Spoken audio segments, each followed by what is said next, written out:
There it is. Welcome, everybody. It is Wednesday. It's our last show of the week.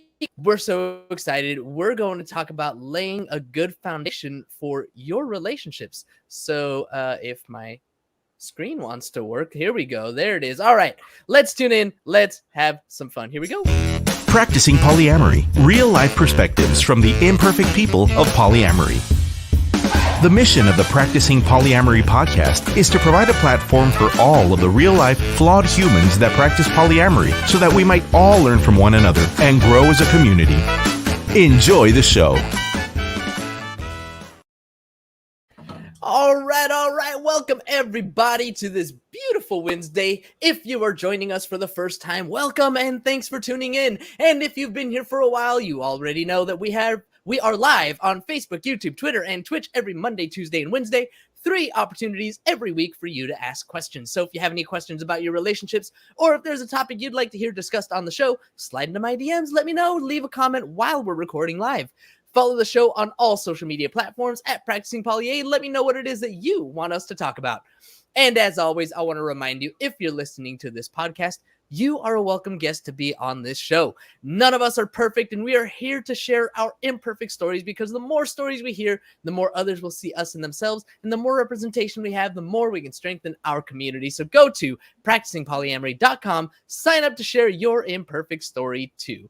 All right, everybody, ladies and gentlemen, let's get on to the best part of the show. Let's introduce our guest. To say that our guest today is inspired to be a therapist would be, shall we say, putting it lightly. Her path through life placed her on a trajectory that would prove to her that therapy was more than just an inspiration, it was her calling. When our guest traveled in the wake of natural disasters that had just destroyed homes and lives, the people there needed someone to provide support, empathy, and mental health care as they dealt with that shock. At the time, our guest was just a lowly claims adjuster, but it lit a spark. Then, when she and her partner maintained a long-distance relationship until that partner became her husband, it was the work they did together using the Gottman method of evidence-based couples therapy that turned her spark into an unstoppable fire. Now our guest is helping people create relationships that are built to last with a rock-solid foundation that's capable of standing strong when life gets bumpy. Joining us today from the relationship place right here in sunny San Diego, welcome to the show, Dr. Dana McNeil.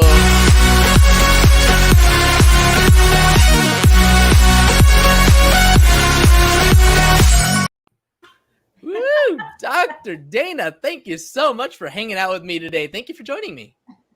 Can you come every morning and get me like jazzed up to go take on the day? That was fantastic.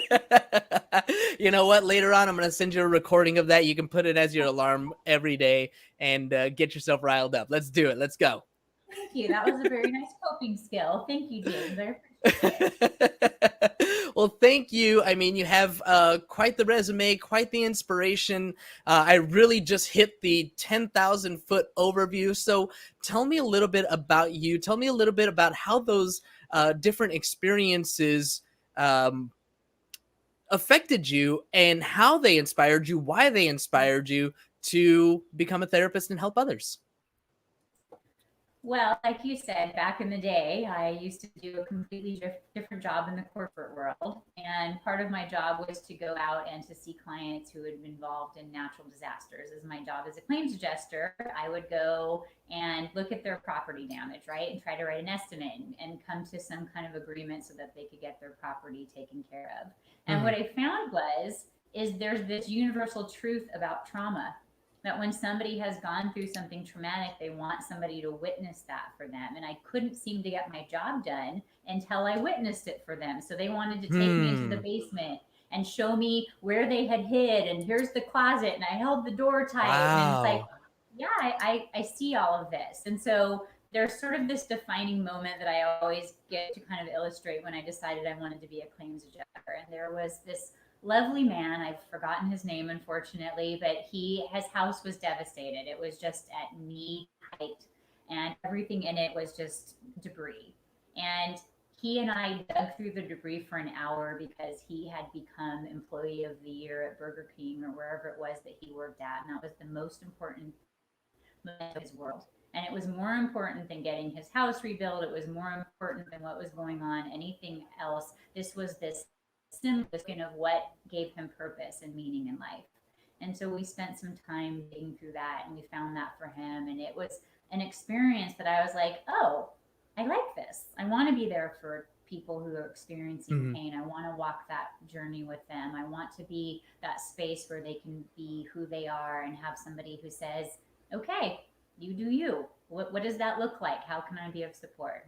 So that's kind of in a nutshell what brought me through the process of leaving the corporate world and becoming a therapist. That, what more do you need, right? My mom actually did something sort of similar. I remember as a kid, she would volunteer with the American Red Cross. And I feel like that was actually part of her job as well, was to provide that support, that empathy. And then she would go through the process of getting them set up at a hotel and, doing all these things to help them. But you were actually inspired to go the mental health route. You mentioned that this gentleman who was looking for the Employee of the Month award, of all things, an Employee of the Month award, not pictures of his kids, not pictures of his loved ones, not, parents' ashes, or, like it was an Employee of the Month thing. Can you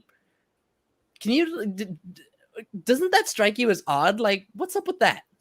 Well, if I remember correctly, he was single. So, I mean, I don't know that he necessarily had kids' pictures or other people's, but what that represented was his hard work, his Mhm. his his recognition for a job well done, for him putting his effort into something and for it to be validated and for someone else to Mhm. honor and acknowledge who he was and what his efforts. It's not easy to get up every day and go to work and do the best and put your best foot forward. And so that was symbolic of something that may have been arduous for him. I don't know what his journey had been like before. Maybe he had something that was difficult in life and this was his first real job. I don't know. Each of us has something that means something to us that doesn't necessarily represent to other people something that's obvious, but to this Mhm. gentleman it was important, and I was grateful to be part of that journey. He had to be vulnerable with me and allow me to possibly have thoughts about, like, why are you not looking for family photos and ashes of friends? Like, he let me be part of that journey without being self-conscious. And sometimes we only do that when there's been something traumatic, but I liked creating a space and a opportunity for someone to feel not judged and just have support. You talk about the vulnerability that it takes when somebody comes to you and is seeking, that kind of help, especially like in that moment. And it seems like you kind of just have that natural gift, I guess, that people feel comfortable opening up with you. When it comes to vulnerability in your practice, or maybe even let's carry it over um, to setting foundations for relationships, what were some of the things that you learned through your own experience, maintaining a long distance relationship before you were married, that helped you set up these foundational rules, I guess, in the terms of vulnerability? What were some of the things that you learned about vulnerability, since that's where we started, in setting that stuff up? That you have to be willing to take a risk, right? That maybe you're not going to be completely understood, but somebody's got to start softening. Someone has to put out something that's a difficult conversation and be willing to tolerate you being in distress, or tolerate you not receiving it well, or tolerate you not liking it. Because if I'm going to ask for my needs, I have to be willing to let you not agree with my needs. Mm-hmm. I have to be willing to deal with you having different needs and different expectations, and how are we going to negotiate those with love? How am I going to be curious versus furious and treat you like you're my best friend, even when our expectations aren't the same and sometimes our goals aren't the same? That is so important, especially for us in our polyamorous relationships. Difficult conversations have to happen all the time, especially like expectations, boundaries, these types of things. I mean, those are just two things that I can think of off the top of my head. And one of the things that you mentioned was when you ask for a need, allowing the other person space to say no. Yeah. Can you give me some examples of like what that might look like? Some things that maybe you've seen in your practice. Well, I just also want to give you a little caveat around that, which Sure. sometimes makes my clients furrow their brows at each other. So it's important to chat about anything my partner does for me is a gift.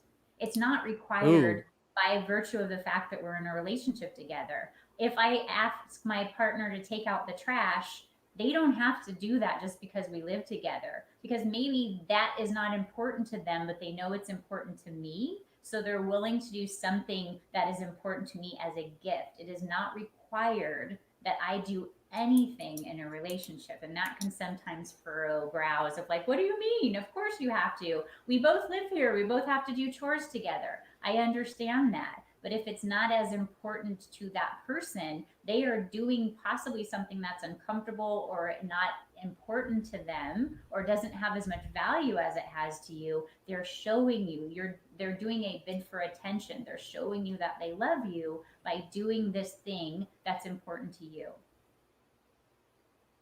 That's an interesting take for sure.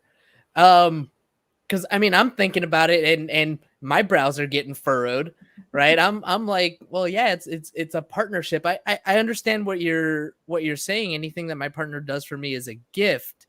Um, and I guess I mean that's how we just generally show love and care for one another, though, right? Like, isn't that just the basics of a relationship? Not everybody views relationships the same way. And so, if we're not talking about our expectations, then we're not really having communication about where to move forward and how to set compromises with each other and what does love look like. It's Hmm. kind of the same idea in, the poly world is what does Hmm. commitment look like to you, right? Okay. We don't all have the same expectations. We all don't view the world the same way. We don't all have the same life experiences or the same family of origin. So saying that, well, this is just what you do if you love somebody, that is defining it based on how Hmm. you view love and not Right. necessarily how your partner views love. That makes so much sense. That makes so much sense. I'm sitting here thinking about it, and like, of course, duh, this is what love means, right? I'm like replaying this story in my head that I've probably seen in media or read in books or whatever, like all of these ideas and visions, I guess, of what love is supposed to be. This is what my paradigm is. This is what I expect love to be, but somebody else may not have the same expectations. And so if we're going to get things started on the right foot, if we're going to address these solid foundational issues, I mean, how basic do we need to get when it comes to expectations, like especially in polyamorous relationships where we're not necessarily on the relationship escalator? Mhm. Right. So that same idea is, let's just start at the ground level. Let's all talk about what each of our individual dreams are about what commitment looks like, right? What behaviors does someone who's committed do? What words do you hear? What actions do they take? What gifts do they initiate to show me that there's a commitment? How do we start, like, at that very basic level of each of us defining what commitment looks like, so there's not confusion and so that it doesn't hurt so much when I'm not showing up the way that you expect? I'm showing up the way that I perceive commitment looks like. Okay, you've said this a couple of times now. What does commitment look like? So if somebody were to ask me that question, I mean, I got to think about how I would even answer that. What does commitment look like? How do I even start to answer that question?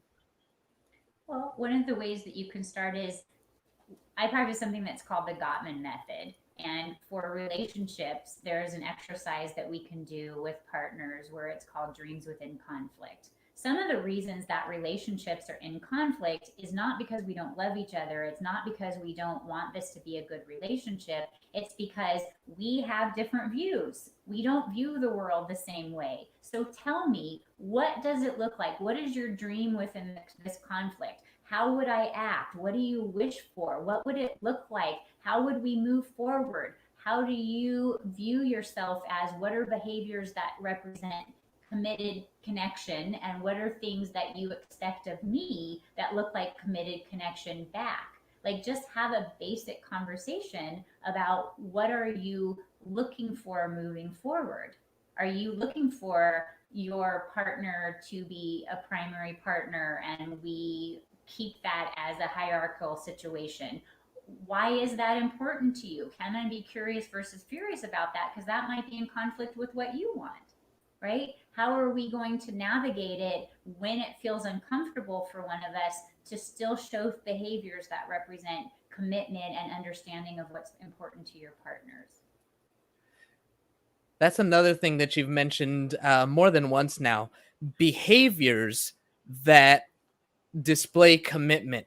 Can you give me some examples of what that might look like? Like what are some things maybe that you've talked with your patients about that you suggest that are like, these are the things that say I'm committed?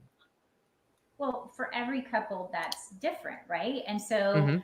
one of the things that happens a lot with every relationship is, you would just do this if you loved me. You said it earlier, right? Well, that's Mhm. what you Mhm. do when you love somebody. Right. Well, my view of love doesn't look like your view of love. And so if you ask me, just if you love me, you do it. There's no answer for me other than, yes, I will do that. Of course, I want you to love me. Give me some specific behaviors or things that you would do so that I'm clear on what you're looking for. So if it's that whenever I'm with my metamor and you call me, I'm going to take the call. I'm going to step aside from Mhm. whatever we're doing together and I'm going to be present for you.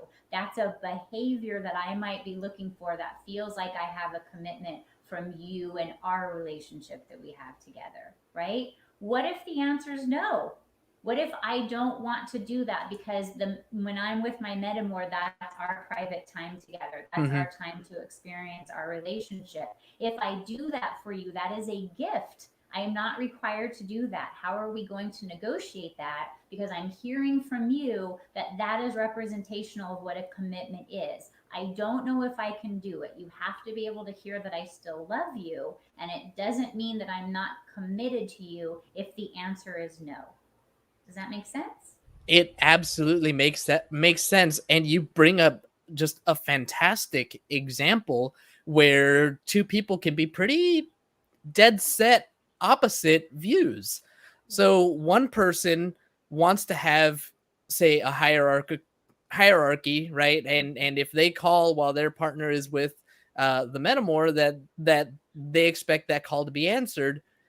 But let's call it the hinge person doesn't want that. So Yes. we have these two opposing views.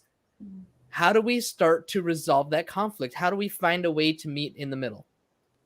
One of the things that my clients often have to come to an understanding about is this thing that we call perpetual issues in the kind of work that I do with couples, which means it's possible that it's never going to get resolved.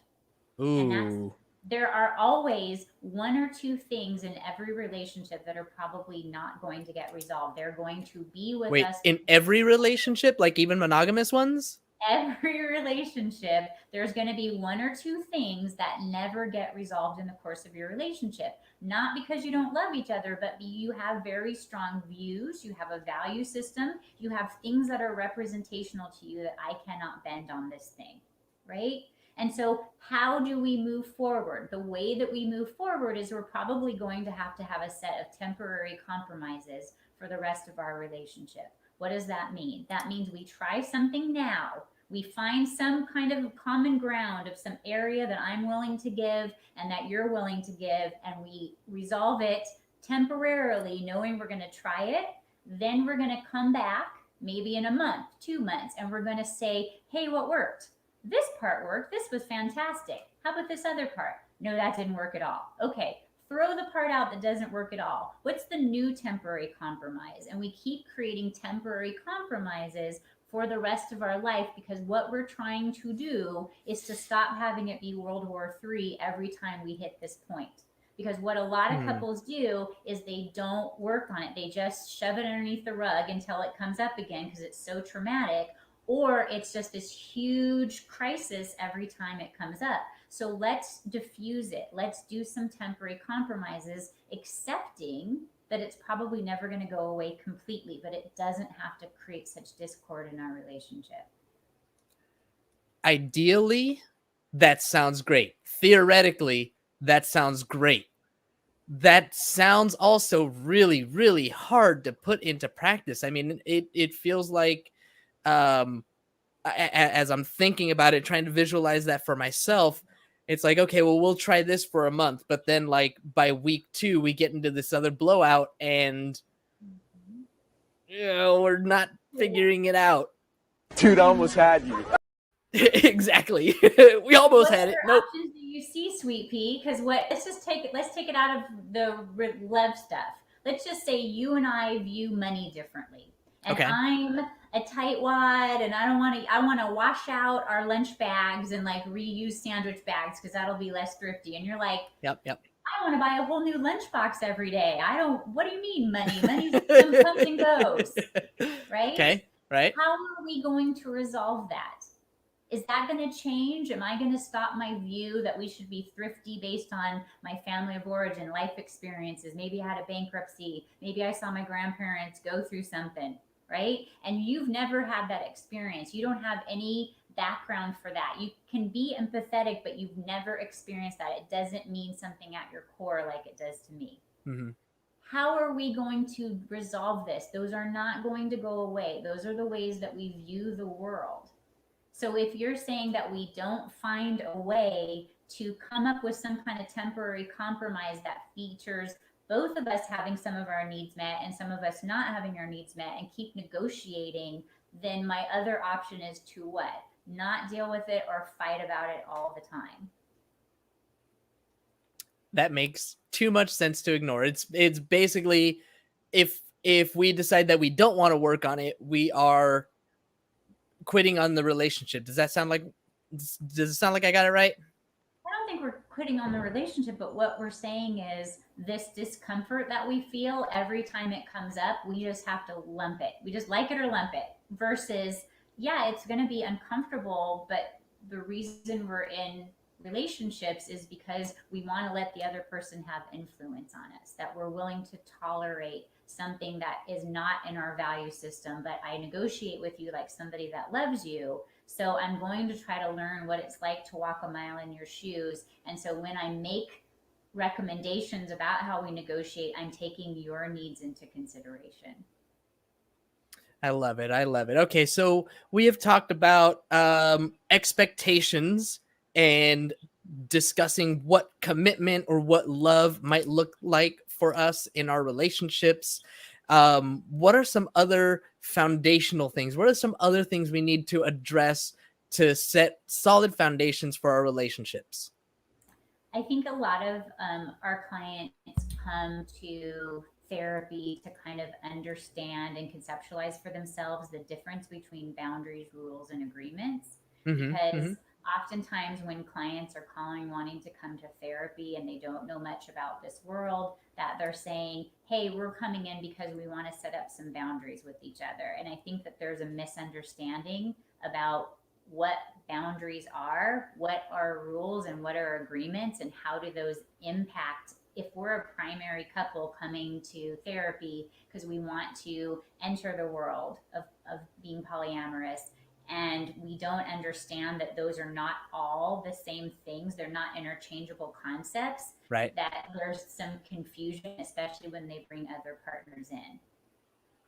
Now, we definitely see, I've seen it way too often in Facebook groups. Somebody says something about, oh, I had this boundary with my partner, and then, they just get destroyed in the comments. Gotta love the community sometimes when they do that.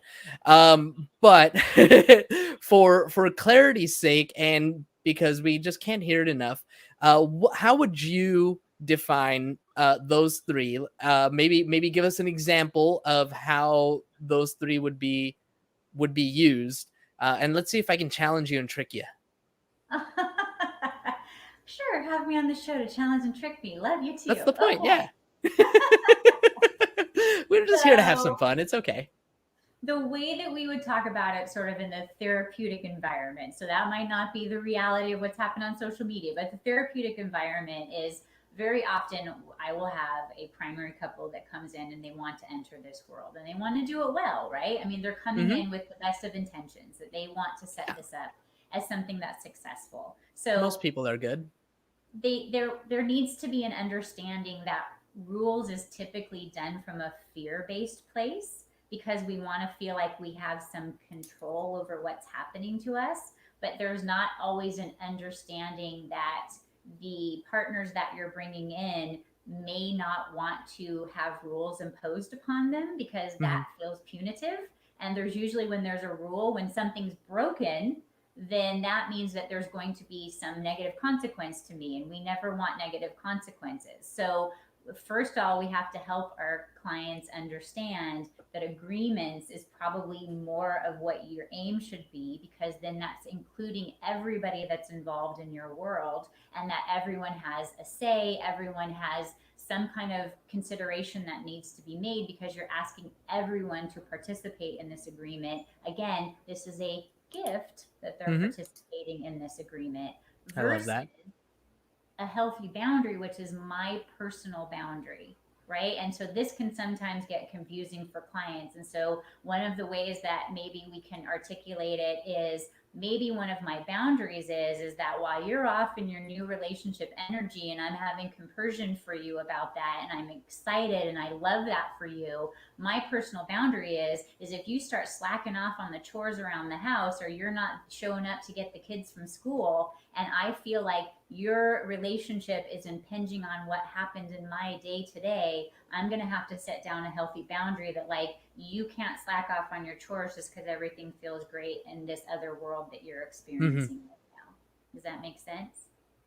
It does. And that's why I was going to challenge you, because that sounds a little bit like a rule to me. It sounds like I'm putting a rule on what somebody else can do on their relationships as opposed to a boundary on me. And this is where it gets a little bit confusing. And so I want to, like, kind of try and clarify that if we can.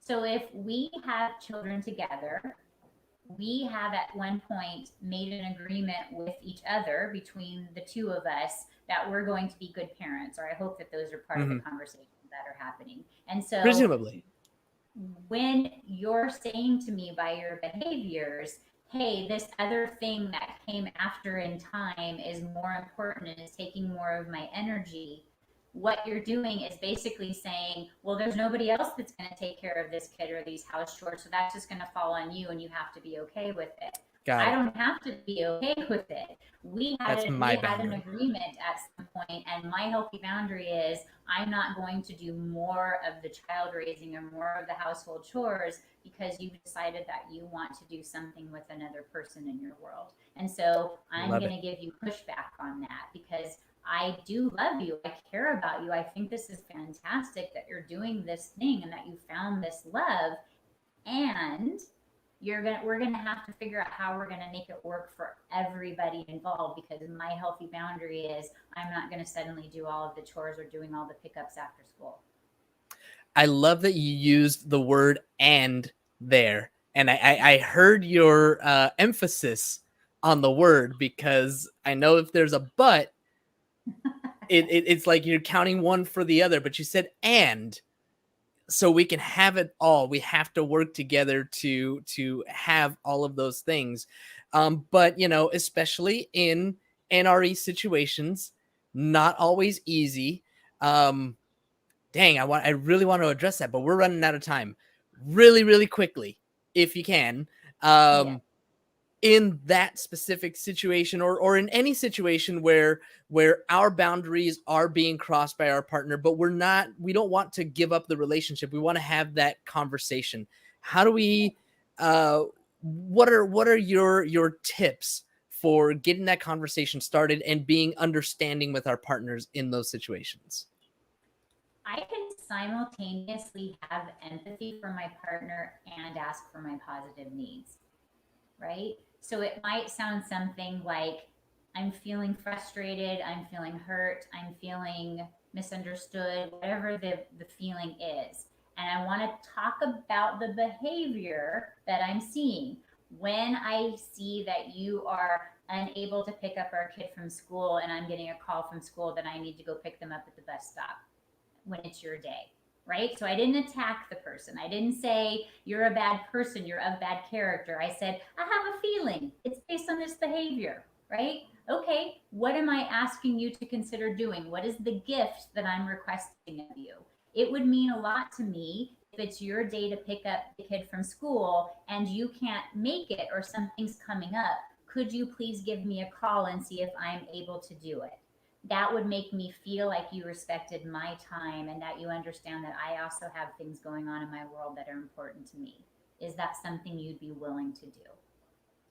So we're addressing the behavior and how it makes me feel.